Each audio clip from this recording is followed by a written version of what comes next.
নমস্কার, আজকে বাড়িতে ডিম কষা রান্না করেছি, তো সেটাই শেয়ার করছি।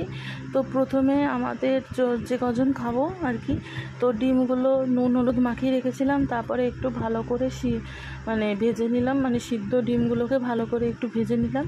তারপরে একটু তেল দিলাম, তেলের মধ্যে আলুগুলো দিয়ে নুন এবং হলুদ দিয়ে আলুটাকে আমি একটু ভালো মতন করে ভাজবো। একটু ভালো করে না ভাজলে শক্ত থাকবে, খেতে ভালো লাগবে না। তো সেই জন্য আমি আলুটা ভেজে নেব।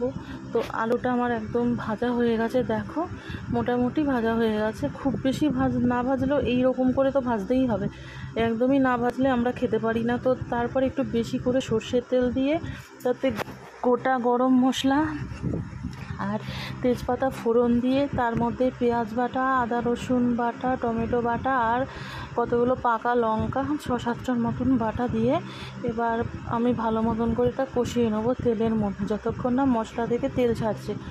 তো মোটামুটি একটুখানি নাড়াচাড়া দিয়ে যখন দেখলাম হালকা হালকা ভাজা হয়ে গেছে, তখন এতে পরিমাণ মতন নুন আর হলুদটা দিয়ে দিলাম। দিয়ে এটাকে আরও ভালো করে এবার নুন হলুদটা মিশিয়ে নিই এবং ভালো করে যতক্ষণ না মশলার গা থেকে তেল ছাড়ছে ততক্ষণ ধরে একটু কষাতে থাকলাম। তো মোটামুটি তেল ছাড়ার পর এটার মধ্যে আমি লঙ্কার গুঁড়ো একদম অনেকটা দিয়ে দিয়েছি, কাঁচা লঙ্কাও বাটাও দিয়েছিলাম আর লঙ্কার গুঁড়ো দিয়েছি, জিরের গুঁড়ো দিয়েছি। আর এবার এটাকে ভালো করে মিশিয়ে নেব, কষিয়ে নেবো যাতে মশলার কাঁচা গন্ধটা না থাকে। তো ধনে ছিল না বলে আমি ধনের গুঁড়ো দিইনি, আর কাশ্মীরি লঙ্কার গুঁড়ো দিয়েছিলাম সামান্য পরিমাণ, দিয়ে ভালো মতন করে কষিয়ে নেওয়ার পর দেখো মশলা থেকে তেল একদম খুব ভালোভাবে ছেড়ে গেছে। তো মশলার গা থেকে তেলটা ছেড়ে যাওয়ার পর মশলাটাকে আমি আরেকটু ভালো করে নাড়াচাড়া করে দিয়ে ভেজে রাখা আলুগুলো দিয়ে দিয়েছি। এবার আলুগুলো দিয়ে এটাকে ভালো করে একটু আলুর সঙ্গে মিশিয়ে নেব, যাতে আলুগুলোর মধ্যেও মশলাটা একদম ভালো মতন ঢুকে যায়। তো আলু দিয়েও এবং এটাকে ভালো মতন করে আমি কষিয়ে নিয়েছি। কষানোর পর দেখো এটা থেকে আবার তেল বেরিয়ে গেছে আলুর সঙ্গে কষানোর পর।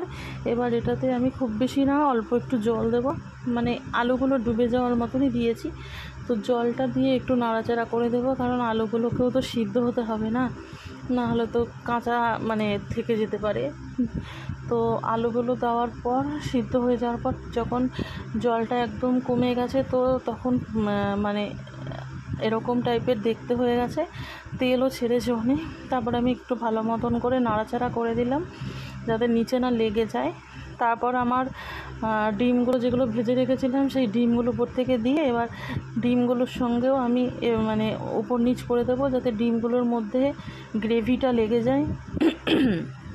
তো ডিমগুলো দেওয়ার পর কিছুক্ষণ আমি আবার ফুটালাম, একটু ভালো মতন করে ফুটে আসার পর তারপর আর একটু নাড়াচাড়া করে নিয়ে তো দেখো ডিমগুলো দিয়ে আমি কিন্তু বেশ খানিকক্ষণ ফুটাচ্ছি, না হলে কাঁচা থাকবে না, আলুগুলো হয়তো একটু কাঁচা থাকতে পারে। তারপর আমি গ্যাসের ফ্লেমটা অফ করে দিয়ে গরম মশলার গুঁড়োটা দিয়ে একটু ভালো মতন করে মিশিয়ে দিলাম।